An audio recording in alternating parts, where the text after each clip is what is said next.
The Ring of Fate S3. Mother led the way out of the nursery. Sarah followed behind carrying me, one hand behind my back, the other under my napped bottom. I could feel her hand patting my frilly rear, as I used to do to her when I carried her around. Well, off you go then, Daniel. Have a nice time. Mother smiled, holding her arms out for me. It's all right, Mum, I'll strap her in her buggy. You put those rings in the safe. Sarah grinned, carrying me over to her buggy. No. No, I cried, ejecting my dummy. She is really taken by the color of those rings, Mum, Sarah said as she dropped me in her old baby buggy. I watched in horror. Mother swung back the large portrait of the family, Dad and me, as I was, standing, smiling. Mum sat, Sarah, as I am now, on her knee. She exposed the safe door. Click. I looked down to see Sarah attach the first of my leather rain straps.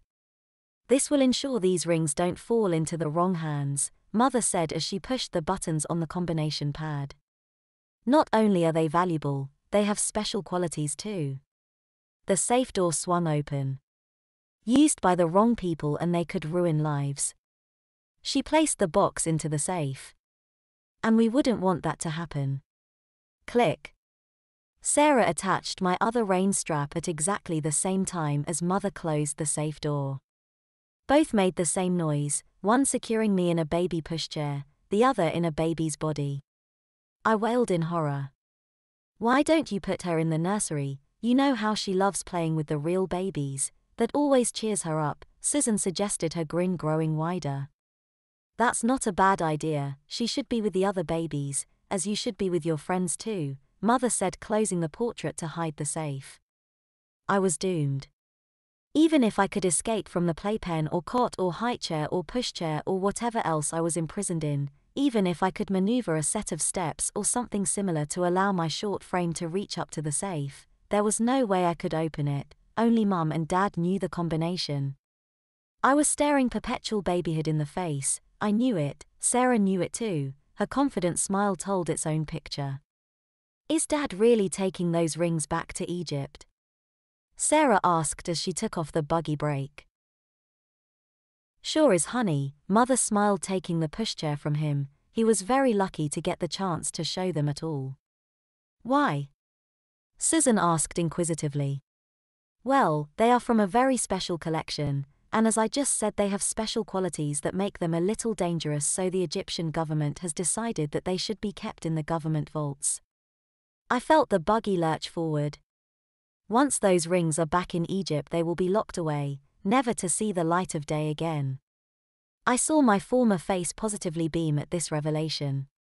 Pity really, Mother added wistfully. I wailed in anguish. I felt the warm summer breeze pick up my dress as Mother pushed me along. Sarah had gone off in the other direction to meet my girlfriend. I hammered my Mary Jane shoes on the buggy footrest in a fit of utter temper.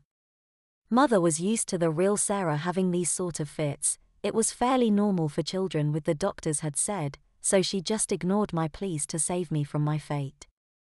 Sarah has no right to do this to me, I sobbed to myself in self-pity. I should be meeting Jennifer, not her. I shouldn't be strapped in a baby buggy wearing a dress, frilly knickers, and a nappy. I am a boy, a 16-year-old boy. I don't deserve this.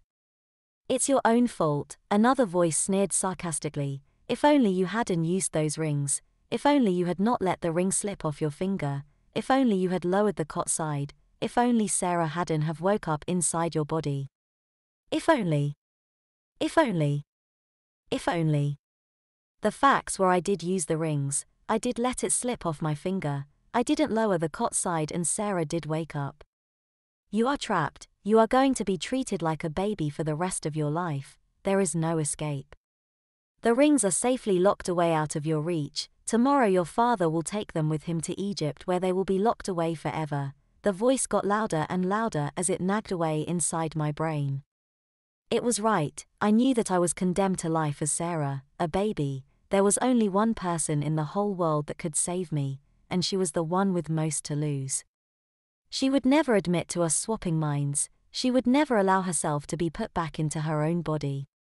It was Sarah that had convinced Mother to lock the rings away. ensuring what little chance I had of retrieving my situation was taken from me.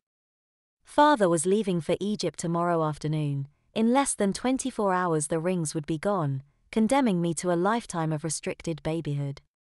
It isn't fair. It isn't fair. I sobbed.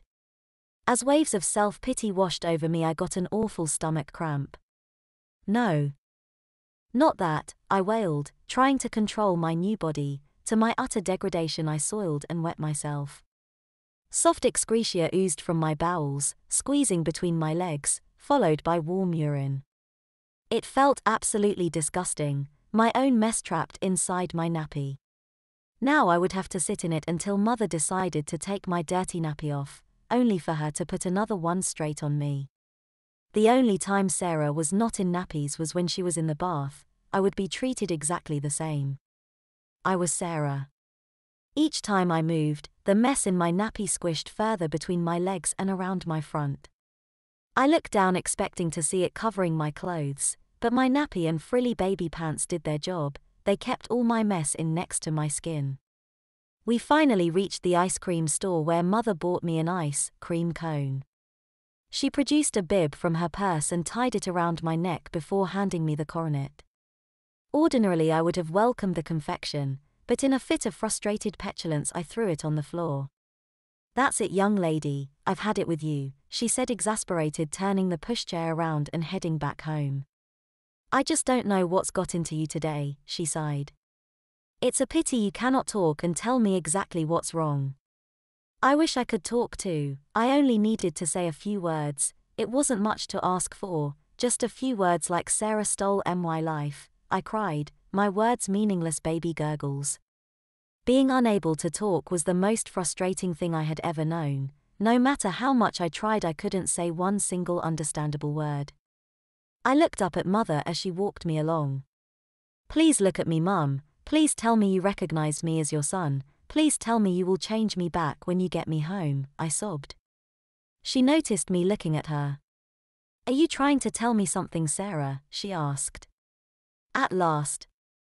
I thought joy creeping into my heart. "What is it, baby?" she queried, stopping the buggy, looking intently into my tear-stained eyes. "Well, don't worry, Sarah, I'm going to change you just as soon as we get home," she smiled. She knew. Elation leapt through my heart. She knew. I was saved, oh, thank goodness. "I knew there was something wrong with you. Don't worry, I'll soon have you changed." Mother smiled, pushing the buggy on once more and into a clean nappy. "No, no, no. Not that kind of change," I screamed. Mother gave a great sigh as my screams rented the air. To quieten me, she pushed a pacifier into my mouth. She held it there for a while. I felt the teat swelling. This was a pacifier developed for very fractious babies. It could not be ejected. Now I couldn't even gurgle baby talk with this baby comforter stuck between my lips. Mother said very little as she pushed me home. I settled down a little as I tried to form plans to get myself out of the predicament I had put myself in. Each time I came up with an idea to get my mind back into my real body, a voice in my head quickly shot it down and a wave of self-pity would wash over me. If I could just get hold of those rings, I thought, just for a few seconds, then I could change back. "The rings are in the safe. You are not allowed out of your playpen. You cannot get to them," the voice stated the facts. But if Mother did leave me alone in the lounge out of my playpen, just for a few minutes, I argued. "You are never going to be left out of your playpen, but even if you were, you cannot reach the safe," the voice of reason countered. "I could climb up the furniture," I replied. "The nearest piece of furniture is the sofa. You are too weak to move it. Look at yourself, you are a baby. You are never going to move any furniture," the voice scoffed. "Mother may do it for me. She often moves the sofa around when she is vacuuming the carpet," I suggested. "Mother only vacuums once a week, that is on Mondays. Today is Wednesday. The furniture will not be moved for another 5 days. Father goes to Egypt tomorrow. The rings are going with him," the voice stated clearly. I whimpered as I thought of Father flying off with the rings, leaving me stuck in Sarah's body forever. "I have to think of a way out of this, I just have to." Perhaps I could spill something on the carpet, forcing Mother to rearrange the furniture. That's what I'd do. Spill what? The voice scoffed. All Sarah's drinks are either in a baby's bottle or a toddler's beaker. They are designed so that Sarah can't spill her drinks down herself or on the carpet. But it might happen, I cried, but knew in reality I was grabbing at straws. All right then, it might happen. Mother moves the furniture because for some miraculous reason you have managed to spill the unspillable, the voice humored me. And for the first time ever Mother leaves the room without putting you into your playpen, what then? Then I climb the sofa Anne, open the safe, the voice finished the sentence for me. Face up to the facts, Daniel, you will never be allowed to get to that safe, but even if you were allowed, you couldn't open it, you do not know the combination. You are trapped. There is absolutely nothing you can do, you're as helpless as a baby, and you are going to be a helpless baby for the rest of your life, the voice sneered. If only Sarah hadn't got Mother to lock those rings away, I sobbed loudly.